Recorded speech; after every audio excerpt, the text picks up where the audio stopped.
In the last chapter, we looked at the fundamentals of object-oriented programming, and specifically, we learned how to add attributes and methods to class definitions. Now I want to add a little more complexity to our classes and start looking at more of the features of object-oriented programming as we start to put it into practice. And I want to kick it off with a discussion of class inheritance. Now, the idea of inheritance is essential to object-oriented programming. And basically it's this.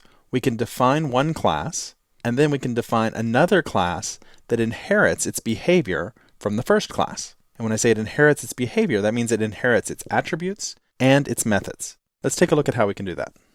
So I'm just going to go down and open up my text editor. I'll do new file, and I'm just going to do a quick save on this. We'll put it in the sandbox. I'm going to call it inheritance. There we go. And I'll just start out with my PHP tags. Now, we've already seen how to define a class, so let's just do that real quick. Let's say class car, and we'll say that our car has an attribute called wheels, and it's going to be equal to 4 by default, and another variable that's going to be equal to doors. We'll make that equal to 4 by default. And then let's say a function, and we'll just make a silly function here. We'll call it wheels doors, and that will return this, wheels, right? We know how to do that, plus this, and the arrow, doors. So it's going to add those two together and return it. So like I said, it's a silly function, but it'll at least make the point for us. And then let's make another class, class compact car. Now, we could just go ahead and define compact car, right? And we could tell it how many wheels and how many doors it has. But we can instead use inheritance and say, well, actually, this is going to extends car. Class car extends car. So if we extend this class, then it inherits all of its behavior from car. Okay, let's just give this a try without doing anything else. Let's now say, all right, we have car1, and that's going to be equal to a new car. And then we'll go ahead and have car2, and make that equal to a new compact car. So now I have one of each of these classes. So let's say echo car1, and let's find out its number of wheels, and we'll add our BR tag at the end to make it look nice and pretty. And I'm just going to copy that line. We're going to also ask for its doors, and we're going to ask for wheels doors with the parentheses, right? Because it's a method that we're calling. And then let's do another echo BR. And then I'm going to just copy all of that a second time, and this time it's going to be for car2. So let's take a look now. If we open that up in Firefox, we'll go back to our sandbox, which is localhost, and then the tilde Kevin if you're on a Mac, otherwise just BTB sandbox. And then we put this in inheritance.php. What happened? Notice that both of them return the same values, right? Wheels 4, doors 4, wheels plus doors equals 8. Compact car, though, didn't have any definition. It got all of that from car. That's what inheritance is. And if we were to go back and change it so that the doors on car now are 2, and we save it, reload it, and they change for both as well. At the time that we create the class in our PHP page, it inherits its behavior from the other one.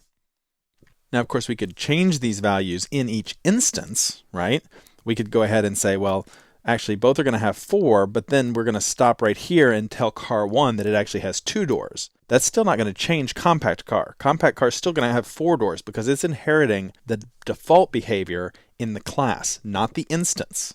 So it doesn't matter how we push and pull on different instances of it, right? Because we could have a red car and a blue car and a green car, and we can define those all after we create this class. The important part is that compact car takes this definition and just imports it down here into its own body.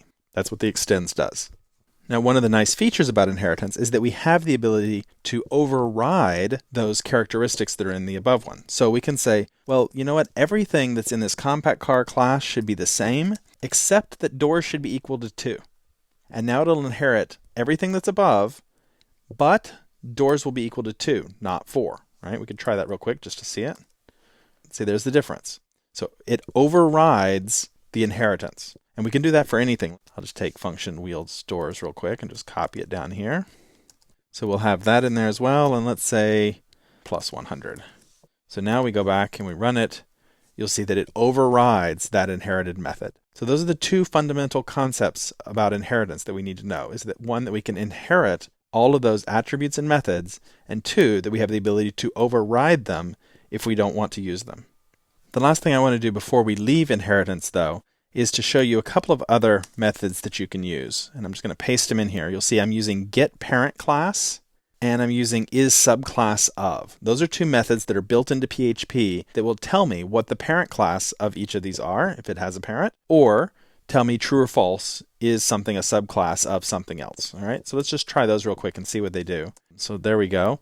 Now look at the answers here. So car parent, it asked for the parent class of car and it came back with nothing. That means it doesn't have a parent. Okay, that's how we know. The compact car parent, though, we asked it for its parent and it was car. And then on the subclass of, car is not a subclass of itself. Compact car is a subclass of car, but car is not a subclass of compact car. So those are some methods we can use when we start programming to check and find out dynamically whether or not something is or isn't a subclass. And I just want to make sure that I at least show this to you so you could draw upon them if you ever needed those. In the next movie, let's take a look at another important aspect of object-oriented programming, which is how we can modify access to our attributes and to our methods.